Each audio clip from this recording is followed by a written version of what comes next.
दो मसलों पे प्रेस कॉन्फ्रेंस। एक तो जो हमारी मोदी सरकार के ऊपर जो पिछले 2 दिनों से हमारी सीरीज़ चल रही उसका आज आखिरी अंक है। इसके अलावा आप सब लोगों की दिलचस्पी इस बारे में है कि इलेक्शन कमीशन ने जो चैलेंज थ्रो किया है उसमें आम आदमी पार्टी का स्टैंड क्या होने वाला है। तो गोपाल जी उस मसले पे पूरी तरीके से ब्रीफ करेंगे। इसके अलावा कुछ एक्सपर्ट्स ने कुछ दिनों पहले भी इलेक्शन कमीशन को चिट्ठी लिखी थी, उन्होंने दोबारा चिट्ठी लिखी है, उसका जिक्र जो है वो हमारे साथी दिलीप जी करेंगे।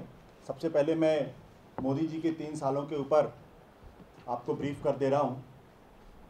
जैसा कि आप लोगों को मालूम है कि आज के दिन मोदी जी ने सरकार के अंदर अपने 3 साल पूरे किए हैं और बड़ी धूमधाम के साथ उसका वर्षगांठ मनाया जा रहा है। और ऐसा लग रहा है जैसे हिंदुस्तान के इतिहास में इससे ज़्यादा सफल कोई सरकार हुई नहीं है। जबकि आंकड़े बिल्कुल नई कहानी कहते हैं, एक उलट कहानी कहते हैं। हमने आपको परसों बताया था किस तरीके से देश के अंदर मोदी जी के आने के बाद से, बीजेपी की सरकार आने के बाद से दहशत का माहौल है। किस तरीके से अल्पसंख्यकों को, किस तरीके से दलितों को, किस तरीके से महिलाओं को, किस तरीके से छात्रों को, विश्वविद्यालयों को, किस तरीके से तमाम संस्थानों को टारगेट करके निशाना बनाया जा रहा है और एक चारों तरफ दहशत और खौफ का माहौल पैदा किया जा रहा है। ज़्यादा वक्त नहीं, अभी कल की घटना है। जिस तरीके से यमुना एक्सप्रेस वे में पिछले कुछ दिनों पहले भी इस तरीके की घटना हुई थी, तब अखिलेश सरकार के ऊपर बहुत तीखा हमला बीजेपी की तरफ से किया गया था। फिर घटना हुई, बहुत दर्दनाक, बहुत दुखद, बहुत शर्मनाक घटना है, जहां एक पूरे परिवार जो कार के साथ जा रहे थे, उनकी महिलाओं के साथ दुराचार किया गया है और अभी तक ऐसा लगता नहीं किसी तरीके की कोई कार्रवाई हुई है। उत्तर प्रदेश हो चाहे दूसरे राज्य हो जहां बीजेपी की सरकारें हैं, वहां सिर्फ और सिर्फ दहशत का माहौल है। सहारनपुर की घटना आप देख लीजिए, 1 महीने से ज़्यादा का वक्त हो गया और अभी तक वहां किसी तरीके की कोई हिंसा में कोई कमी नहीं आई है। हमने इस बात का भी जिक्र किया था कि अर्थव्यवस्था के सारे पैमानों पर किस तरीके से बीजेपी की सरकार बुरी तरीके से असफल है। जो आंकड़े दिए जा रहे हैं, उन आंकड़ों के, उन जीडीपी ग्रोथ के जो आंकड़े हैं, उस पर पूरी दुनिया में एक बहुत बड़ा प्रश्न चिन्ह लगा हुआ है। एक्सपोर्ट पिछले 20 सालों में माइनस में पहली बार गया, -4.5%। ये बहुत ही दुखद है। 8 कोर सेक्टर्स की जो ग्रोथ है वो 1% है। जॉब 0.5% का गेन हुआ उसमें, सिर्फ 0.5%। इस तरीके के बहुत सारे आंकड़े कल हम लोगों ने दिए थे। स्टार्टअप इंडिया के बजट 10,000 करोड़ का रखा गया था और उसमें डिसबर्समेंट सिर्फ 5.66 करोड़ का हुआ है। यानी जो आंकड़े, जो तस्वीरें हमारे सामने रखी जा रही सरकार की तरफ से, वो झूठे हैं और देश में आने वाले समय में भयानक आर्थिक संकट होने वाला है। लेकिन इसका एक तीसरा पहलू भी है। तीसरा पहलू यह है किस तरीके से बीजेपी की सरकार आने के बाद से चंद बीजेपी के जो यार लोग हैं, उन कंपनियों को कैसे किस किस तरीके से फायदा पहुंचाया जा रहा है। मोदी जी कहते थे ना खाऊंगा ना खाने दूंगा, लेकिन 3 साल से ज्यादा हो गया और अभी तक लोकपाल की नियुक्ति नहीं हो पाई है। आप समझ सकते हैं भ्रष्टाचार के मसले पर उनकी राय क्या है। अभी तक वसुंधरा राजे सिंधिया, शिवराज सिंह चौहान व्यापम घोटाले में किसी तरीके की कोई कार्रवाई नहीं हुई है। लेकिन अडानी ग्रुप पर 72,000 करोड़ का जो लोन बकाया है, उसकी अभी तक किसी तरीके की कोई वसूली का कोई कार्यक्रम नहीं बना है और लगभग इतना ही 72,000 करोड़ रुपया हिंदुस्तान के किसानों के का बकाया है। अगर उनका बकाया माफ कर दिया जाए तो हिंदुस्तान के किसानों को आत्महत्या करने की जरूरत नहीं पड़ेगी। लेकिन कैग की रिपोर्ट कहती है कि किस तरीके से अंबानी और अडानी की कंपनियों को फायदा पहुंचाया गया है। ये कैग की रिपोर्ट कह रही है। आम आदमी पार्टी की सरकार पे एक मामूली सी रिपोर्ट आ जाए तो हंगामा मच जाता है, लेकिन इस रिपोर्ट के बारे में कितने लोगों ने मीडिया में कितना इस पर हंगामा मचाई आप सब लोग मुझसे बेहतर जानते हैं।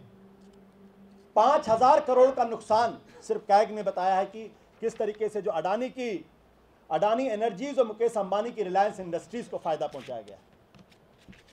आजकल एक नए बिजनेसमैन हो गए बाबा रामदेव। 2000 एकड़ जमीन उनको गिफ्ट कर दी गई है, क्यों मालूम नहीं।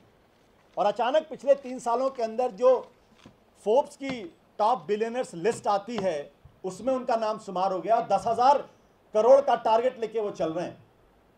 अब ये किस तरीके के सन्यासी, किस तरीके की योगा कराते हैं मुझे तो मालूम नहीं, लेकिन बिजनेस में उनका जो योगा की एक्सपर्टीज है वो साफ नजर आ रही, कहां से किस तरीके से हो रही। दाल इस देश के अंदर महंगी हुई है, उसके लिए अडानी जी सब जानते हैं, उसके लिए वो जिम्मेदार हैं। Centre clears 370 crore forest land for Adanis. किसानों का लोन माफ नहीं हो रहा है, लेकिन अडानी जी के लिए, अंबानी जी के लिए सारे दरवाजे खुले हुए हैं। जिस भी रास्ते से उनको फायदा पहुंचाया जा सके उनको पहुंचाया जाए, और इस मामले में जो भी रोड़ा बनता है उसको बाहर का रास्ता दिखा दिया जाता है। चाहे वो रिजर्व बैंक के दुनिया के सबसे प्रमुख अर्थशास्त्रियों में से एक रघुराम राजन, जिन्होंने आरबीआई की इंटीग्रिटी और उसकी ऑटोनॉमी और इंडिपेंडेंस की एक लंबी लड़ाई लड़ी और अंत में उनको ईज आउट कर दिया गया, और एक ऐसे शख्स को ला दिया गया है जिसने आरबीआई की ऑटोनॉमी को गिरवी रख दिया है, जिनका नाम है उर्जित पटेल साहब। किसानों की हालत आप ये देख लीजिए। अभी पिछले दिनों तमिलनाडु के किसान आए थे और तमिलनाडु के इन किसानों ने लंबे समय तक जंतर मंतर पर आंदोलन किया और देश के प्रधानमंत्री को उनकी तरफ देखने की फुर्सत नहीं मिली। और मैं आपके सामने जो कुछ, और ये वो बात है कि जो बीजेपी ने अपने मैनिफेस्टो में 2014 में बहुत बड़े बड़े शब्दों में लिखा था, BJP commits highest priority to agricultural growth, increase in farmers income and rural development. लेकिन जरा पूछ लीजिए कि स्वामीनाथन कमेटी की रिपोर्ट में जिसमें एमएसपी में 50% की बढ़ोतरी करनी थी उसमें क्या हुआ है, तो आज तक उसका कोई जवाब सरकार की तरफ से आया नहीं है। बीजेपी की सरकार के जमाने में 7 अरबपतियों के पास उतनी रकम है जितने हिंदुस्तान की आबादी के 70% लोगों के पास है। आप सोच लीजिए, 7 लोगों के पास उतनी संपत्ति है, उतनी रकम उनके पास है, उतनी पूंजी उनके पास है जो हिंदुस्तान के 70% आबादी के पास है। ये जो क्रॉनी कैपिटलिज्म है जिसके बारे में बार बार जिक्र कर रहे हैं, सिर्फ कुछ उद्योगपतियों को जो फायदा हो रहा, जो मालामाल हो रहे, उद्योगपतियों का 4.6 लाख करोड़ का ऋण माफ किया गया है। 4.6 लाख करोड़ का ऋण उद्योगपतियों का माफ हुआ है। हम उद्योगपतियों के खिलाफ नहीं है, लेकिन जो गलत तरीके से पैसा कमा रहे हैं, अगर उद्योगपतियों का 4.6 लाख करोड़ का अगर ऋण माफ हो सकता है तो किसानों का ऋण क्यों नहीं माफ होना चाहिए? उनके ऋण के माफ करने में क्या दिक्कत है? वो क्यों आत्महत्या के लिए मजबूर है? यह भी तो एक बड़ा सवाल है इस देश के अंदर। और मैं अगर आपके सामने अगर आंकड़े रखूं कि किस तरीके से किसान आत्महत्या कर रहे हैं, तो सिर्फ 2015 के आंकड़े अगर मैं आपके सामने रखूं तो 12,602 किसानों ने आत्महत्या की। ये आंकड़े हैं आपके सामने। 2015 के आंकड़े मैं आपको बता रहा हूं, जिसमें महाराष्ट्र में अकेले 1,348 किसानों ने आत्महत्या की है। तेलंगाना में, माफ करिएगा, महाराष्ट्र में 3,030 किसानों ने आत्महत्या की है। तेलंगाना में 1,358 किसानों ने आत्महत्या की है। कर्नाटका में 1,197 किसानों ने आत्महत्या की है। छत्तीसगढ़ में 854, मध्य प्रदेश से 581, आंध्र प्रदेश से 516। और ये हमारे आम आदमी पार्टी के डेटा नहीं है, एनसीआरबी के डेटा है। ये एनसीआरबी के डेटा हैं।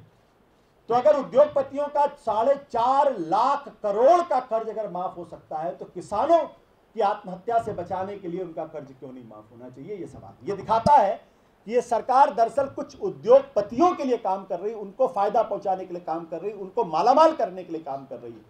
इसलिए आम आदमी पार्टी का कहना है किसान कंगाल, मजदूर बेहाल, बीजेपी के यार मालामाल। 3 साल बीजेपी की जुमला सरकार, बीजेपी की जुमला सरकार 3 साल, यह हमारा नारा है।